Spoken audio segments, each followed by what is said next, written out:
My name is Heather Feather. I am the owner of Rare Bird Medicine, and today we're talking about that news story. As the mighty Bush would say, we'll go on a journey through time and space to the past life that my dharma, my teaching, my offering here at Earth School, my life purpose, the thing I came to do, is based on.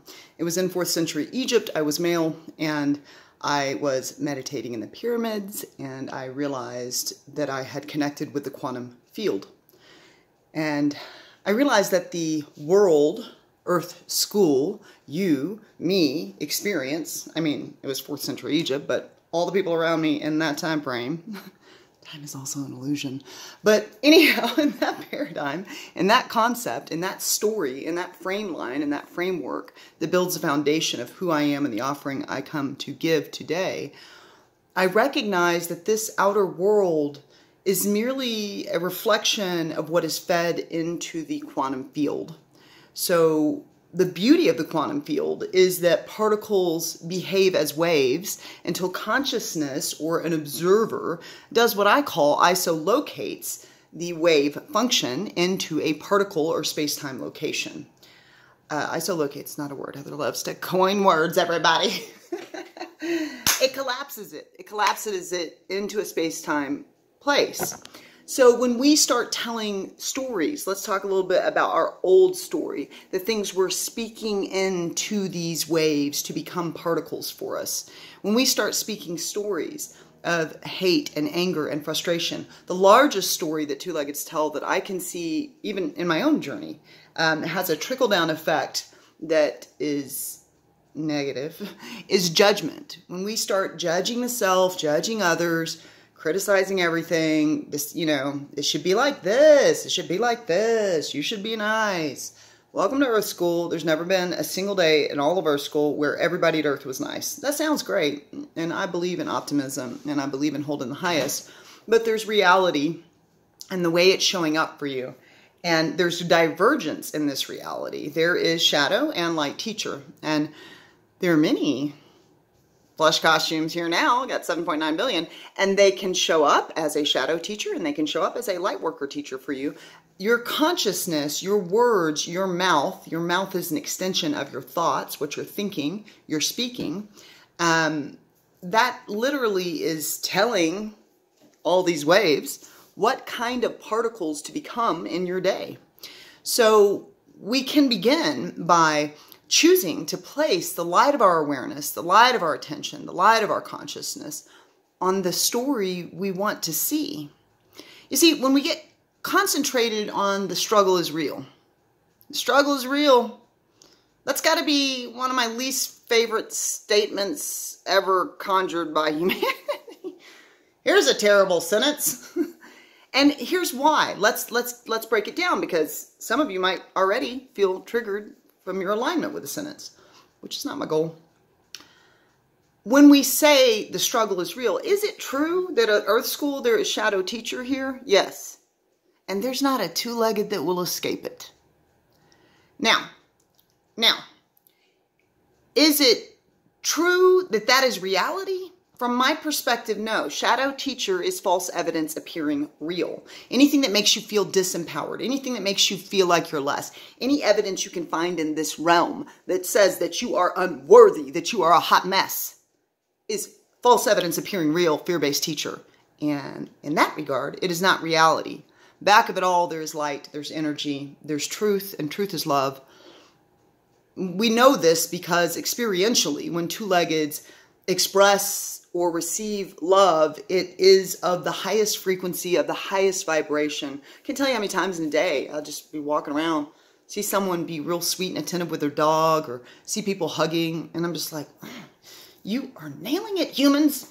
You are knocking it out of the park. Look at this love being shared. This is what this world is for down here, is for us to remember what it's like to have arms to wrap around you and to extend more towards loving thoughts for anyone, wherever they're penned.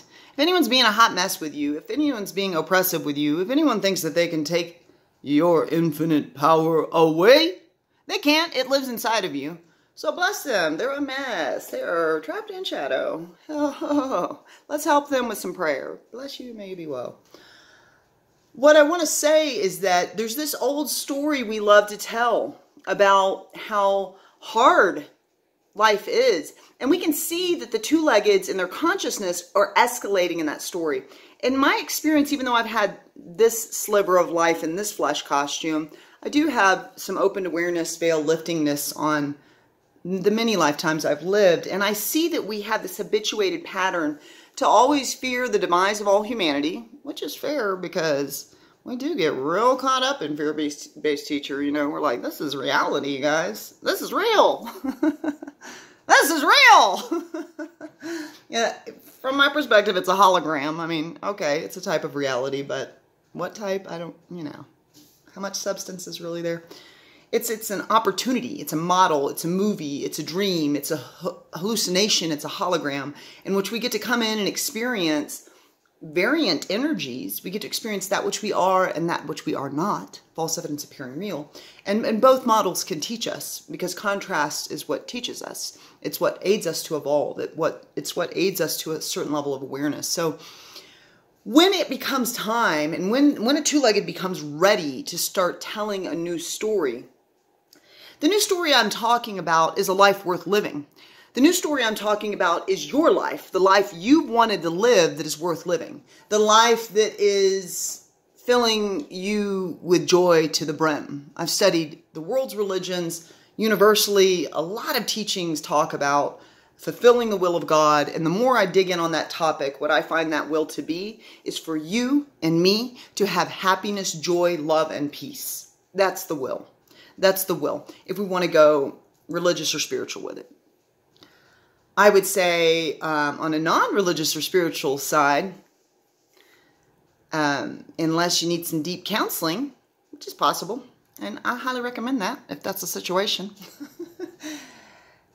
Unless that's the case, I would say that most of us, irrespective of spiritual or religious models, do seek joy. We seek greater peace. We seek greater love. Many of us seek greater profundity and depth in the way we experience ourselves in engagement with others. You know, some of us are sapiosexuals. We want more of that intellectual stimulation down here. Some of you want more connection, more warmth, more hugs in your years. You know, we have desires. As two-leggeds are full of desire. Just look at how many resources we consume trying to fill that black hole. So one of the things we can do is get clear on the outpicturing, on what you're going to tell the wave to do to become a particle for you. So we can take a moment now and just close the eyes and deepen the breath and take a moment to connect to your flesh costume, your temple of a two-legged, where you rest in every breath. And you can take a moment to come in and zoom in a little closer to your 30 trillion cells that comprise your body. And you can fill those 30 trillion cells with brilliant, luminous light, incorporating the luminous light that so many psychics, knowers, and seers talk about being an increased frequency in our days as we move forward, that we might evolve more quickly. So we just infuse the light into our physical matrix. We infuse the light into the light of our consciousness, the light of our awareness. We infuse the light into our beautiful heart, perfectly mended, stronger than ever. We infuse this light into our center, into our self-love, into our self-respect, into our boundaries, into our health, physical, mental, emotional, spiritual. And anything you've been holding that's felt too weighty, that's felt too much, you simply gather up in the breath and you exhale it back out to become another wave so that someone else might choose again today. And you slowly open your eyes. So we can take our attention and we can take our consciousness and we can place it in places that cause us to feel that peace, to feel that still center, calm, to feel that love, to feel that joy. We can also hold awareness around the story we want to tell about our lives. I've said this before, I'll say it again. I think I may have said it through an image and not a video, but I spent a long time, I would go to a coffee shop and I would see all these people on their laptops and I would just think to myself, I don't know what your situation is over here that causes you to be at a cafe in the middle of the day on a laptop, but I like this situation. And then I would go outside that cafe and I would see people jogging and I would be like, I don't know what causes this situation unless you come jogging this forest in the middle of the day. But I like your situation. I like the story you're telling.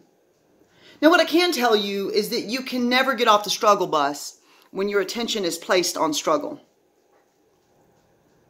If you are devoted to keeping the attention on struggle being real in your life, then you might as well sit down and start welcoming strife. Because the outer is a response to what the inner is doing. The macrocosm is a reflection of the microcosm. Your thoughts are a reflection of all that you see and experience. The seeds you plant in mind become the trees that give you fruit or weeds to chew on in your timeline. So what we do is we start to recognize where our story doesn't feel peaceful, doesn't feel loving, doesn't feel joyous. And we choose again. And we choose again. Because this realm has always offered also light. The light of truth, the light of awareness, the light of love, the light of joy, the light of pleasure, the light of being able to take in and receive pleasure, the light of the capacity to receive equally as much as we give. All of those things are part of this realm too. And I would say, as my beloved Mama Mackie, my mother said often, what you put your attention on grows. When you put your attention on those waves becoming particles of more struggle in our future days, why are you doing that? Why are you doing that? Have we not had enough struggle? Have you looked back at history? It's a hot mess. Keep going back. It gets messier. It gets uglier. It gets more divided and more separated. We are evolving. It is slow. It is slow going. And I'm going to go ahead and put my attention on that. Evolution. Kumbaya. Yes. Yes, everybody. Let's take a knee. So what we do is we start to tell a new story. We don't tell that old story. And how do you do that? You get a sheet of paper. You sit down and you write, what are the stories I tell in my head and with my mouth that feel awful? I'll be single until I'm dead. Nobody likes me. Nobody ever calls me. I always have to call everybody. I'm always helping. Nobody's helping me. Whatever it is, make a list. Make a list. What are you doing that feels ugly for your mind and for humanity? Write it out. Then flip that coin over. Flip that like a flapjack. Flip that pancake over. Okay. Okay. Nobody ever comes to my aid. I'm always coming to other people's aids. Okay. Well, now people step up in my life. They come to my aid. I'm so grateful. In all the ways, the macrocosm reflects that microcosmic thought that I have. And I infiltrate the quantum field. And I infiltrate this wave to become a particle this day that says, I will start to see evidence that people support me. Most importantly, I am now willing to receive their love. I no longer need to play the role of hero. So you just flip the pancake and you know what stories you're telling. You know what old stories you're telling that literally feel like you're taking garbage and spitting it at the world. You know. You know. It feels unpleasant to hear. That's how you know. It feels unpleasant to say. That's how you know. I would ask myself this day, and I would invoke and invite in you to do the same. To tell a story that is beautiful to hear. To tell a story that is sweetness in the ears. I was trying to tell a crazy story last night, and a beloved being helped me. Two beloved beings actually stepped in and helped me to see, like, hey, don't forget, you are powerful. You're a magician. You are a storyteller. And you can tell any story you like. Don't forget to tell the good one.